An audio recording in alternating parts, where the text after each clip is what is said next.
continuación vamos a ver las cardiopatías, ¿verdad?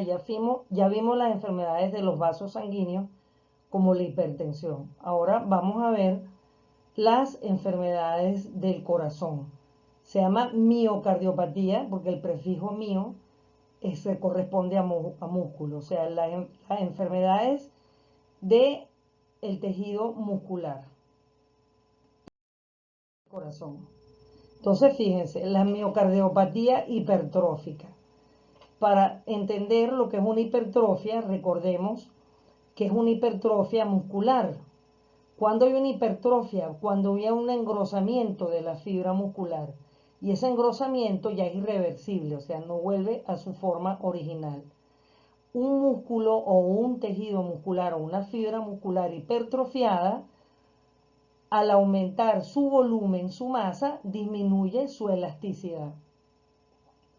Ahora bien, esta es la estructura de un corazón normal. Entonces, bueno, aquí tenemos el callado aórtico, los grandes vasos, la arteria pulmonar, ¿ok? La cava. Entonces, fíjense acá lo siguiente. Acá tenemos el ventrículo izquierdo y el ventrículo derecho. Miren el grosor de la pared muscular de un corazón normal en sus dimensiones, ¿verdad? Donde el tejido miocárdico está indemne, o sea, sin ninguna lesión. Y aquí vemos un corazón donde hay una cardiopatía, cardiomiopatía hipertrófica. Entonces, fíjense el grosor, por ejemplo, de la pared ventricular con este grosor. ¿Por qué ocurre esto? La causa de las miocardiopatías hipertróficas suelen ser, la primera causa sería una hipertensión no controlada. Es decir, una persona con o sin tratamiento para la hipertensión, y si tiene un tratamiento es inadecuado, entonces, como nosotros vimos, ¿verdad? Que vimos la circulación mayor y la circulación menor, y cuando vimos la circulación mayor, dijimos que esta comenzaba cuando la sangre sale eyectada en la fase de eyección rápida, en la sístole ventricular, sale del ventrículo izquierdo a través de la válvula aórtica. Y ella va a salir, ¿verdad? Normalmente, cuando ella se abre una presión de 120 milímetros de mercurio, que es suficiente para que la sangre, esa presión de la sangre del ventrículo sea mayor que la de la arteria, y por eso a través de esa arteria sale la sangre impulsada alrededor de todo el árbol vascular, arterial y venoso, y regresa al corazón derecho, como vimos, ¿verdad? Ahora bien, si hay una hipertensión que no está controlada, significa, nosotros sabemos que la presión es igual al radio por el volumen. El radio se refiere a qué? A el diámetro de la arteria, y el volumen se refiere que a la cantidad de líquido que pasa por allí. Nosotros sabemos que el corazón debe latir entre 60 y 100 veces por minuto, ¿verdad? Latidos por minuto. Y que el volumen de sangre normal son 5 litros por minuto. Bien, eso es lo que corresponde al gasto cardíaco. Entonces, para él emitir esa cantidad de sangre en cada sístole, el ventrículo tiene que generar la presión que sea mayor que la de la válvula aórtica para que ésta se abra e impulsar la sangre. Pero al haber una hipertensión normal, entonces, ¿qué puede ocurrir? Puede ocurrir que haya un gran volumen de líquido que no puede ser totalmente sacado o evacuado del corazón hacia la arteria, generando una presión dentro de las paredes del corazón, o bien también puede ocurrir que el diámetro hay una vasoconstricción porque hay una hipertensión, el radio de la arteria aorta disminuye, por lo tanto el ventrículo tiene que aumentar su fuerza de contracción para poder cumplir con su deber de impulsar la sangre a través de la arteria. Al hacer esto repetidas veces, ¿qué ocurre en el tiempo? Que este músculo cardíaco se engrosa, se hipertrofia. Es el mismo principio que, como sabemos, una persona, por ejemplo, que hace ejercicios isotónicos con levantamientos de peso, por ejemplo, eventualmente por repeticiones o por carga va a producirse una hipertrofia de los músculos que esté utilizando en ese ejercicio. Asimismo ocurre en el músculo cardíaco. Bien, entonces fíjense, ¿a qué lleva eso, verdad? Cuando hay una miocardiopatía hipertrófica, como vimos en la lámina anterior, el corazón aumenta su masa. Al aumentar su masa, aumenta la superficie de este corazón, ¿verdad? ¿Y qué ocurre? Que el corazón está irrigado por las arterias y las venas coronarias, que son ramas directas de la aorta torácica. Ahora bien, ella va a irrigar normalmente todo el tejido de la masa muscular en un corazón normal. Pero cuando este corazón se hipertrofia al tener más masa, por supuesto, esa masa requiere también ser irrigada. Es decir, que le llegue sangre para oxigenar esos tejidos para que pueda cumplir su ciclo metabólico, esta célula. Pero esto se hace insuficiente porque esa persona tiene su mismo sistema coronario, pero tiene mayor masa, o sea, lo cual no le permite este, irrigar o oxigenar toda esa masa muscular. Entonces, el flujo insuficiente de sangre hacia el músculo cardíaco debido al estrechamiento de la arteria coronaria puede causar dolor en el pecho. Este dolor en el pecho causado, ¿verdad? Como se ve aquí, que es un dolor precordial. Precordial significa que es un dolor que está detrás del esternón y delante de la columna torácica. Entonces, o dorsal, ¿verdad? Entonces, este dolor que se produce porque hay un desbalance entre la cantidad de sangre, de oxígeno que recibe el músculo cardíaco y el que aporta la coronaria, ese dolor es un dolor isquémico, ¿ve? Y eso es lo que se llama angina. Una angina de pecho es un dolor precordial, es un dolor ubicado justamente entre el esternón, mal precisado, entre el esternón y la columna dorsal de carácter opresivo. Bien, que normalmente se puede desencadenar por ejercicio o en casos más graves en estado de reposo. Esto sería un ejemplo de cómo ocurre eso, ¿verdad? Entonces tenemos esta arteria y la arteria está engrosada. Esto que aparece aquí son placas de ateroma. ¿Qué son ateromas? Los ateromas son diferentes productos del metabolismo. Aquí hay lípidos, o sea, hay grasa, hay calcio y hay depósitos de otras sustancias, por ejemplo, las sustancias de combustión del cigarrillo, ¿verdad? O por ejemplo, lo del vaping, eso del vapeo. ¿Por qué? Porque eso cambia las características de la pared arterial, por eso la cardiopatía isquémica o hipertrófica, un factor de riesgo es el hábito de fumar. O por ejemplo, una dieta rica en grasa de origen animal, por una ingesta alcohólica acentuada. Entonces, todo esto puede producir esto. Entonces, este dolor que se produce porque hay un desbalance entre la oferta y la demanda de oxígeno al tejido miocárdico es lo que se conoce como angina. ¿Ok? Ese es el término clínico. Entonces, la angina es el dolor que se produce por esto. Hay otros tipos de dolor en el pecho que es por otra causa. Claro, para demostrar que es una angina, nosotros tenemos que hacer una evaluación desde un punto de vista paraclínico. Uno es lo que nos describe el paciente, ¿verdad? Y la otra, pues hacer un electrocardiograma, como ya vimos la parte eléctrica, y también unas enzimas cardíacas, las cuales son la creatinofosfatoquinasa o CPK y la troponina C, que también recordemos que la troponina es una proteína muscular. A veces este dolor no se refleja a nivel del pecho, puede manifestarse a nivel, porque recuerden que hay un dolor referido. ¿Cuál es el dolor referido? Que por el miotoma, la inervación, recuerden la distribución de los miotomas por los segmentos medulares, como el hombro está en el mismo segmento, el hombro izquierdo, la persona puede sentir es un dolor en el miembro superior izquierdo o incluso un dolor a nivel del cuello. Entonces aquí volvemos para que quede claro lo de la irrigación coronaria. Entonces fíjense cómo tenemos la arteria pulmonar, tenemos la arteria coronaria izquierda, ¿verdad?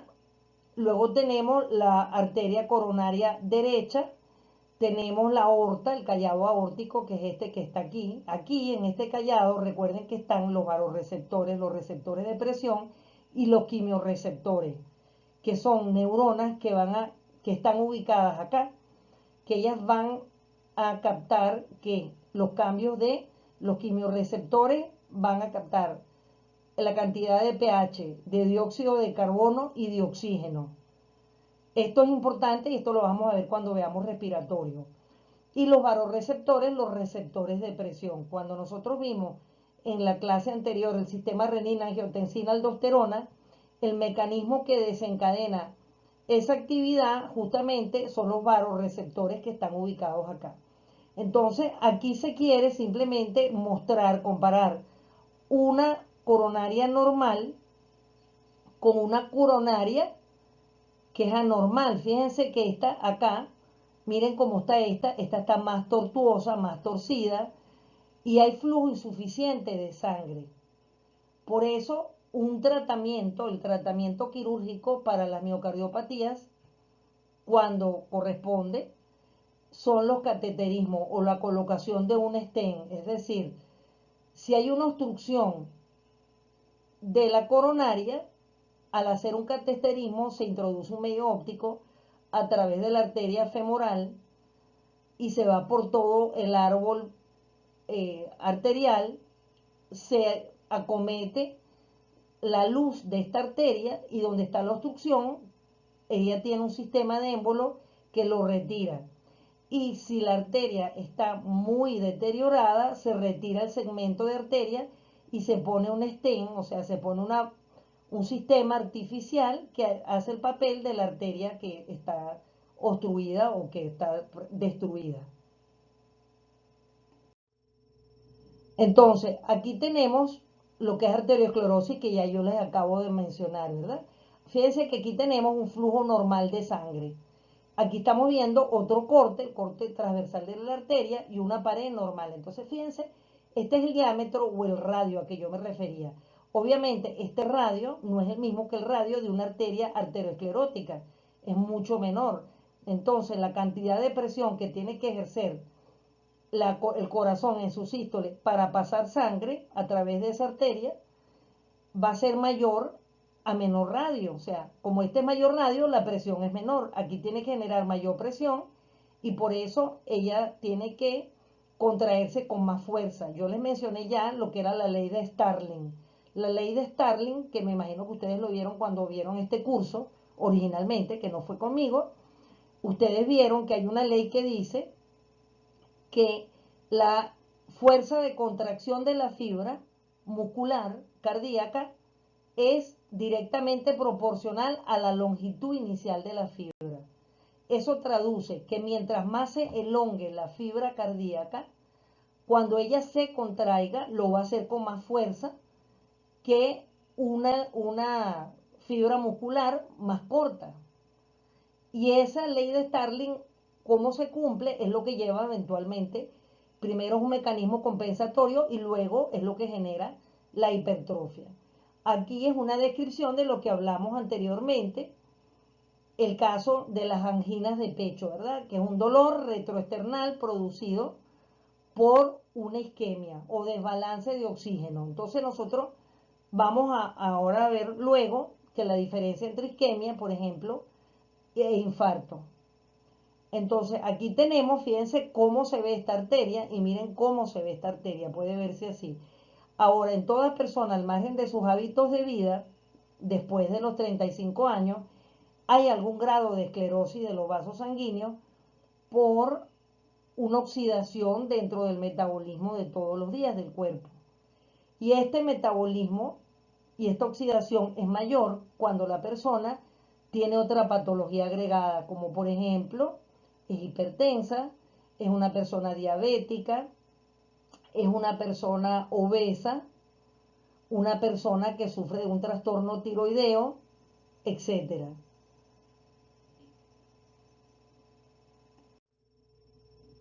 Entonces, fíjense, aquí vamos a hablar de infarto. Entonces, fíjense, la placa con coágulo agudo en la arteria coronaria bloquea el flujo de sangre y oxígeno hacia el corazón. ¿Se acuerdan lo que les dije?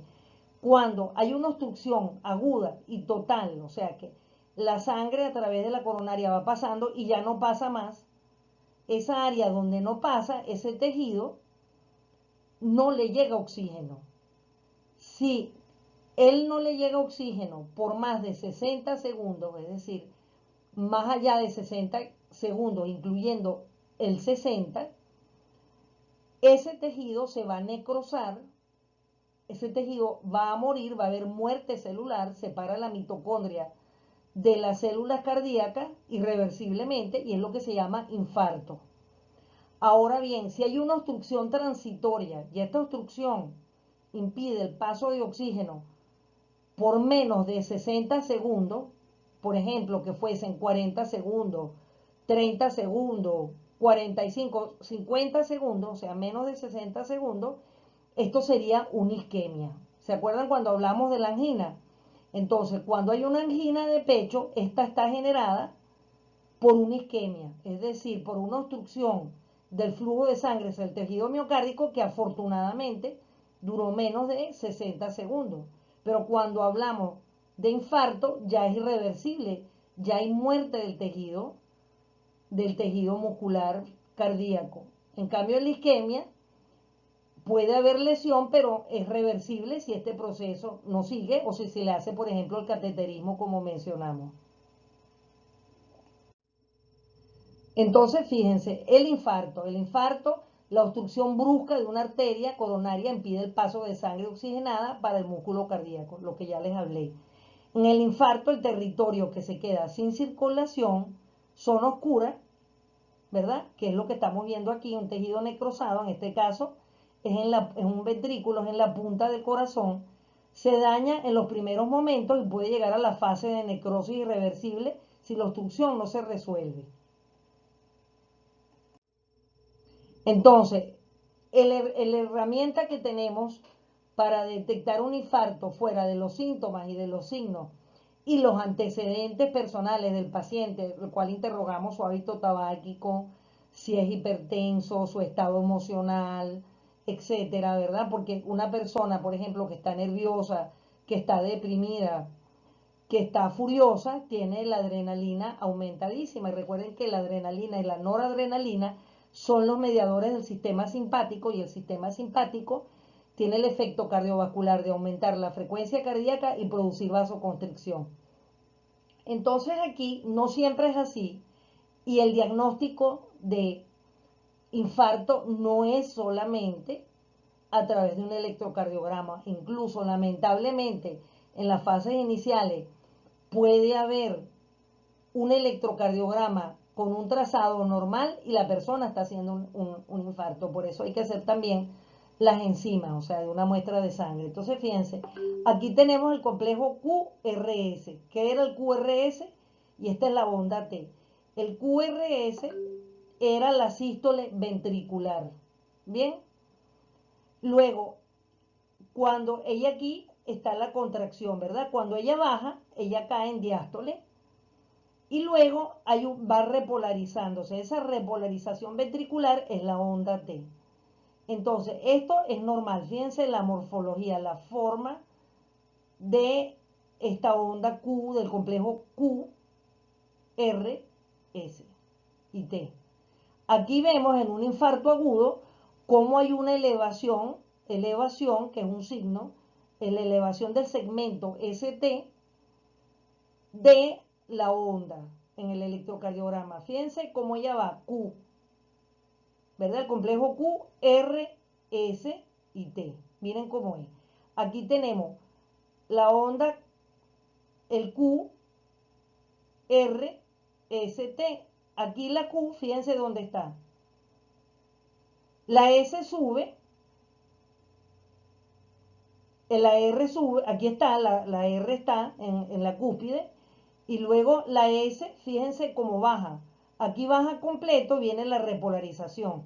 En cambio aquí, ¿cuál es la diferencia en un infarto agudo? Fíjense, se llama elevación del segmento ST porque nunca llega a la línea isoeléctrica, al cero, sino que ella sube, el Q, R, S baja, pero no baja totalmente, porque antes de que vaya a caer totalmente en diástole, se le monta otro latido. ¿Por qué ocurre? Porque ya hay una deformidad, hay destrucción de la fibra miocárdica. Entonces no hay una conducción adecuada del potencial de acción, del potencial eléctrico. Y fíjense que aquí prácticamente se fusiona el segmento S con la repolarización. O sea, queda una actividad eléctrica. Fíjense en el trazo. Entonces, un signo de infarto a nivel del electrocardiograma es la elevación del segmento ST. Luego tenemos cuando ocurre a las horas, ¿verdad? Que entonces se evalúa a las horas.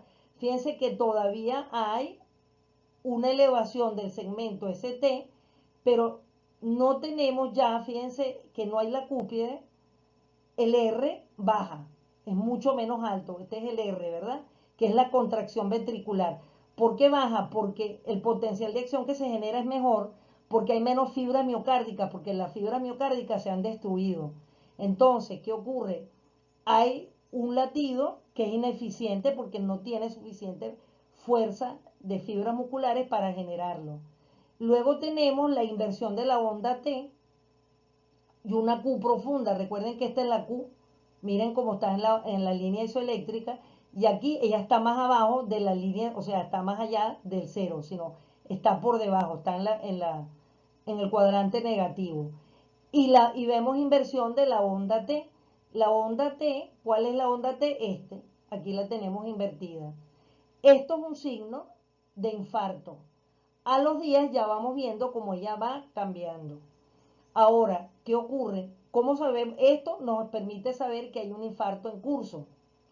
Pero también depende, como nosotros, cuando yo les hablé de las derivadas y les hablé del triángulo de Einthoven, donde teníamos D1, D2, D3, ABL, ABF, teníamos B1, B2, B3, B4, B5, B6. Entonces nosotros vemos el electrocardiograma completo y en el segmento donde nosotros vemos estos fenómenos, estos trazos, es que entonces podemos decir con seguridad que el infarto fue en esa zona anatómica. Están viendo la utilidad de un electrocardiograma. Entonces, por ejemplo, si yo tengo esta inversión de la onda T en B4, B5, B6, yo puedo decir que hay un infarto en el ventrículo izquierdo. Bien, por ejemplo. Entonces, otra enfermedad fuera de las cardiopatías isquémicas son las enfermedades del pericardio. El pericardio es esta membrana que rodea el corazón. ¿Ok? El pericardio es una serosa. Una serosa es una membrana biológica que tiene dos hojas. Una hoja parietal, que es la externa, que mira hacia dónde, hacia la parte interna de la caja torácica. Ella contacta la parte posterior de las costillas y del esternón. Y tiene una hoja visceral, que es esta, que está en contacto directamente con el músculo cardíaco. Entre ellas dos hay una mínima cantidad, menos de un cc de líquido, entre ambas hojas para que una se deslice sobre otra y no se peguen. Cuando hay una pericarditis, esta membrana se inflama y entonces se acumula líquido entre las dos hojas de tal forma que se genera una presión en la membrana visceral y ese líquido que se acumula aquí puede presionar al músculo cardíaco e impide que lata adecuadamente, como estamos viendo acá. Estas enfermedades del pericardio, las pericarditis, frecuentemente pueden ser más frecuentemente de causa infecciosa. Pueden ser virales, por ejemplo, ahorita se está viendo mucho en coronavirus, pero también se pueden ver en otros virus, por enfermedades de infecciones bacterianas, sobre todo lo que es el estafilococo dorado, que es un germen que se ve muy frecuentemente en los adictos a los farmacodependientes que usan drogas inyectadas, ¿bien? Con agujas que no están esterilizadas. También esto puede ser provocado, por ejemplo, por un tatuaje con una higiene inadecuada, ¿verdad? Porque a través de la sangre se usa como vehículo para generar estas infecciones. También puede ser por un traumatismo cerrado de tórax, o sea, por ejemplo, en un accidente de tránsito, un golpe, por ejemplo, con un volante a nivel del tórax, la fractura de la caja torácica puede desplazar y comprimir el corazón y puede producir esta inflamación reactiva. ¿Ok? O también, por ejemplo, por una herida por arma de fuego. Bien, gracias por su atención.